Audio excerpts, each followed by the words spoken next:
আপনি গণতন্ত্রের কথা বলেন বলেই আপনার কাছে আসলে আমাদের প্রশ্ন বারবার যে আপনি সব মানুষের সমান অধিকারের কথা, গণতন্ত্রের কথা বলতে গিয়ে আপনি সব মানুষের সমান অধিকারের কথা বারবার বলছেন, সবার নিরাপত্তার কথা বলছেন, অথচ শাহবাগে সোমবার আন্দোলনরত সনাতনীদেরকে যুবদলের নেতৃত্বে লাঠিসোঁটা দিয়ে ধাওয়া দেওয়া হয়েছে বলে আমরা পত্রিকায় পড়েছি।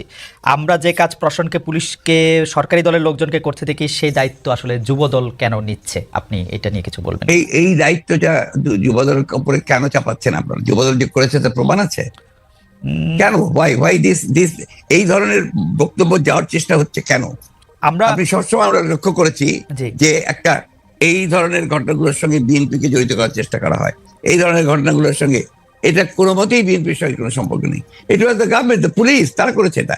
আর সেই সঙ্গে আপনার সেই ছেলেরা যারা আপনার হয়তো সেখানে ছিল তারা করেছে।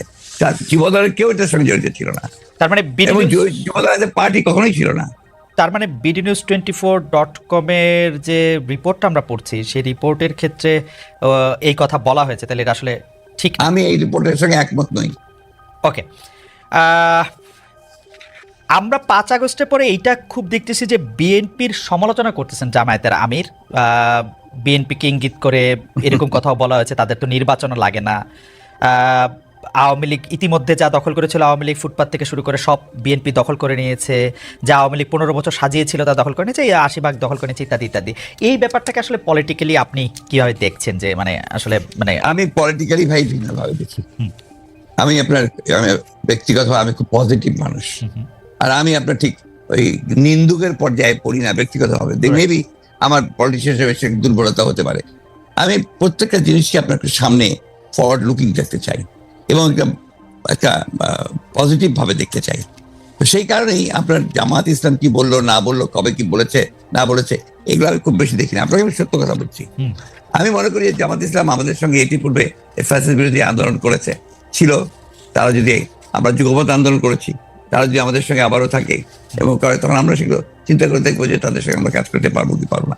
তো জামাত ইসলামের সঙ্গে এই যে একটা বিরোধ সৃষ্টি করার চেষ্টা, বা অন্যান্য দলগুলোর সঙ্গে বিরোধ সৃষ্টি করার চেষ্টা, গণতান্ত্রিক দলগুলোর সঙ্গে বিরোধ সৃষ্টি করার চেষ্টা, এটাকে আমি মনে করি এটা বোধহয় গণতন্ত্রের জন্য খুব শুভ নয়। আমরা এটি দেখেছিলাম যে এই শেখ হাসিনা সরকারের সময়ও আপনি সব সময় সব রাজনৈতিক দলের সাথে সংলাপ, আলোচনা, কথাবার্তা প্রাধান্য দিয়েছেন। যারাই আপনার কাছে এসেছেন বা যারাই আপনাদের সাথে কথা বলতে চেয়েছেন তাদের সাথে কি ধরেন আমরা এক ধরনের নাগরিক ঐক্য দেখেছিলাম, মানে নাগরিক ঐক্যকে আমরা একসাথে দেখেছিলাম। আমরা দেখেছিলাম যে ডক্টর কামাল হোসেনের দলের সাথেও আপনাদের একটা ওই ঐক্যগুলির বা ওই রাজনৈতিক দলগুলির সাথে বিএনপির কথাবার্তা বা প্ল্যাটফর্মটা এখন কেমন? মানে আমি আর নাম খুবই ভালো। আমাদের প্রত্যেকটি দলের সঙ্গে প্রত্যেকেরই আপনার অত্যন্ত চমৎকার একটা আপনার যোগাযোগ আছে। যেহেতু আপনার এখন সময়টা ভিন্নভাবে যাচ্ছে, আমরা নিজেদের কাজ করার চেষ্টা করছি। আন্দোলন যেহেতু নেই, যুগপৎ আন্দোলনের বিষয়টা নেই, but we are in touch always. আজকে তো মোস্তফা মহসিন মন্ত্রীর সঙ্গে আমার কথা হয়েছে, আপনার গতকাল গণতন্ত্র মঞ্চের প্রায় সকলের সঙ্গে বসে আমরা কথা বলেছি, আমরা অফিসে বসে কথা বলেছি। We are in touch. আমরা বিষয়গুলো দেখছি, পর্যবেক্ষণ করছি। আমরা সরকারকে যতটুকু পারা যায় আমাদের পরামর্শ দেওয়ার চেষ্টা করছি। আমরা গণতন্ত্রটা চাই, আমরা নির্বাচনটা চাই দেশের স্বার্থে, জনগণের স্বার্থে। অন্তর্বর্তী সরকারের কি কোনো স্থানীয় সরকারের নির্বাচন করা উচিত? এটা আমার ব্যক্তিগত মত, আমি বলছি। আমার দলের এখন এ ব্যাপারে কোনো সিদ্ধান্ত হয়নি। তবে স্থানীয় অন্তর্বর্তী সরকারের প্রথম প্রায়োরিটি হওয়া উচিত জাতীয় সংসদ নির্বাচন। অন্তর্বর্তী সরকারের প্রথম প্রায়োরিটি জাতীয় মানে অনেক ক্ষেত্রে বলা হচ্ছে যে নির্বাচিত প্রতিনিধি না থাকার কারণে অনেক সমস্যা হচ্ছে, তৃণমূলে অনেক ঝামেলা হচ্ছে। সেটি এর সবচেয়ে বড় সমস্যা তো হচ্ছে পার্লামেন্ট নেই। আচ্ছা, পার্লামেন্ট না থাকলে যে সমস্যা হয় সেটা সবার আগে, এবং জাতীয় পলিটিক্যাল ক্রাইসিস যেটা হচ্ছে দেশে, ইকোনমিক ক্রাইসিস, তার সবকিছুর মূলেই হচ্ছে আপনার দেয়ার ইজ নো পার্লামেন্ট। পার্লামেন্টটা তো একটা শুধু পার্লামেন্ট না, এটা তো দেশের অর্থনীতি, রাজনীতি, সমাজনীতি, স্বাস্থ্য, শিক্ষা সবগুলোকেই তারা একটা পলিসির মধ্যে আনে, নিয়ন্ত্রণের মধ্যে আনে। তো সেই বিষয়টা আমরা সবার আগে দরকার। নানাভাবে আমি আবার আপনাকে কোট করি, আপনি বলছিলেন যে বিএনপি বিরোধী মনোভাব প্রসঙ্গে যে এটি একটি জাতীয় আন্তর্জাতিক ষড়যন্ত্র। আপনাকে কোট করছি, আপনি বলছেন যে আমরা 111-এর গন্ধ পাচ্ছি, বিরাজনীতিকরণের গন্ধ পাচ্ছি, আমাদের সতর্ক থাকতে হবে, রাজনীতি বাদ দিয়ে বাংলাদেশে কিছু সম্ভব না। আপনার সেই শঙ্কা কি বাড়ছে না? কারণ এই সাক্ষাৎকারটি আপনি আসলে 2 অক্টোবর দিয়েছিলেন, 3 অক্টোবর প্রকাশ হয়েছিল এটি। আমি এটা বলেছি এবং তার খুব কনসিয়াসলি বলেছি, এবং এখনো যদি আমি মনে করি যে সেই ধরনের কোনো আশঙ্কা আমি মনে করছি, তাহলে আবার বলবো। কারণ বাংলাদেশের অতীত অভিজ্ঞতা যেটা রয়েছে, যে আপনার এই ধরনের সময়গুলোতে এক্সট্রা আপনার যে ডিপলিটাইজেশনে যারা বিশ্বাস করে তার সামনের দিকে এগিয়ে আসে, and they create problem for the peaceful transition to democracy. এই কারণেই আমরা সবসময় এটাতে সজাগ থাকি, সতর্ক করি এবং এই বিষয়গুলো জনগণের সামনে তুলে ধরি। উপদেষ্টা পরিষদে কারা থাকবেন, কারা অন্তর্ভুক্ত হবেন, সেই ক্ষেত্রে আমরা এটি শুনতে পেয়েছি যে এই সরকার সবসময় আপনাদের মতামত চাইছে। তো না না না, লেট মি ভেরিফাই। প্রথম যে কমিটি গঠন হয় তখন আমাদের কিছু প্রস্তাব ছিল, পরামর্শ ছিল, তার সবগুলো হয়েছে তাও না। কিন্তু পরবর্তীকালে আর কোন উপদেষ্টার আপনার ইনক্লুশন বা এক্সক্লুশন এটার সঙ্গে আমাদের কোনো সম্পর্ক নাই, এবং আমাদেরকে কোনো জিজ্ঞাসা কেউ করেনি, করার প্রয়োজন হয়নি। শেখ হাসিনা যে বাংলাদেশের অনেকগুলি গুরুত্বপূর্ণ প্রতিষ্ঠান, বা বলতে গেলে প্রায় সবগুলি গুরুত্বপূর্ণ প্রতিষ্ঠানকে ধ্বংস করেছেন এবং প্রতিষ্ঠান ধ্বংস করে নিজে বড় হতে চেয়েছেন, সেটি নিয়ে আমার অন্ততপক্ষে কোনো দ্বিধা বা মানে আমার কোনো দ্বিমত নাই। আপনার এই বক্তব্যের সাথে একমত, এটি আমি বারবার বলতেও চাই। এইটি বলতে আমি তখনও বলতে আমি কখনো দ্বিধা করি না, এখন আমি বলতে এটি দ্বিধা করি না। কিন্তু প্রশ্ন হচ্ছে যে মানে প্রতিষ্ঠান ধ্বংস করার ক্ষেত্রে আমি যেগুলি প্রতিষ্ঠান বলি, আমি আরো পরিষ্কার করে বলতে চাই যে বিচার বিভাগ, প্রশাসন, শাসন, সংসদ, প্রেস, মানে যেগুলি ক্ষেত্রে আসলে রাষ্ট্র দাঁড়িয়ে থাকে স্তম্ভ বলে, মানে ওই প্রত্যেকটি প্রতিষ্ঠানে, নির্বাচন কমিশন, এগুলি ধ্বংস এই আগের সরকারের আমলে সম্পূর্ণভাবে মানে ধ্বংসপ্রাপ্ত হয়েছে, যে মানে বাংলাদেশ ব্যাংক।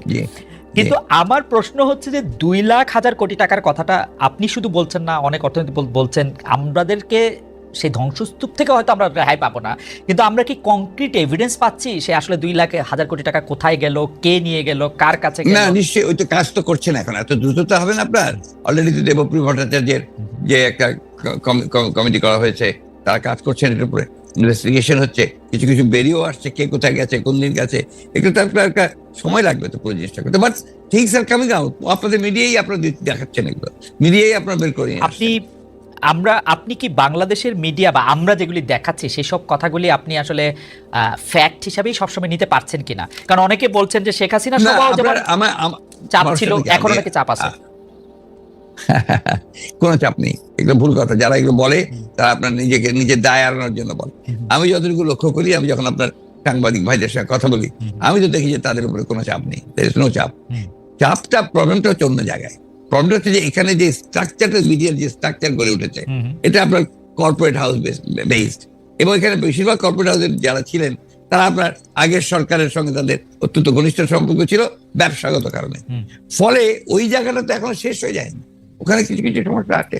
এবং এই ফ্যাসিস্টদের সঙ্গে যারা কাজ করেছেন, যারা তাদেরকে তারা দোষর হিসাবে কাজ করেছেন, দে আর স্টিল দেয়ার। শুধু আপনি ওই জায়গাটা তো পরিষ্কার হয়নি পুরোপুরি, ইট উইল টেক টাইম। ব্যাপারটা কোনো দলের না, কিন্তু ব্যাপারটা হচ্ছে ফ্যাসিজম, এটা আমাদের মাথায় রাখতে হবে।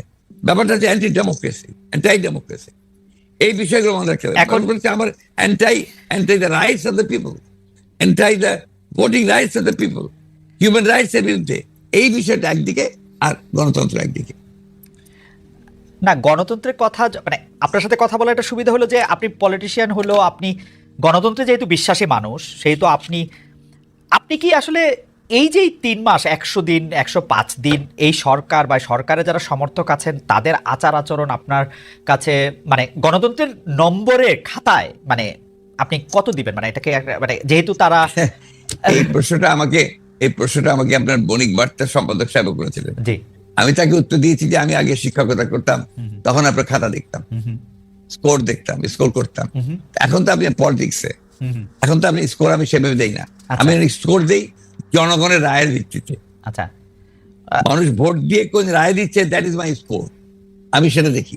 আমি মনে করি যে একটা unfortunately there's a concerted campaign or effort যে এই সরকারকে হেয় প্রতিপন্ন করা, তাদেরকে ছোট করে খাটো করে দেখানো, এটা একটা আছে একটা সাইড থেকে, একটা কর্নার থেকে।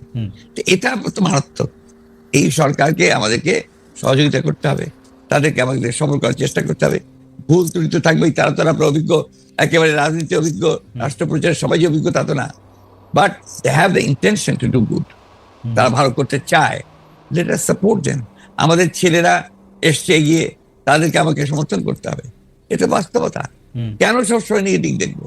Let us see positive.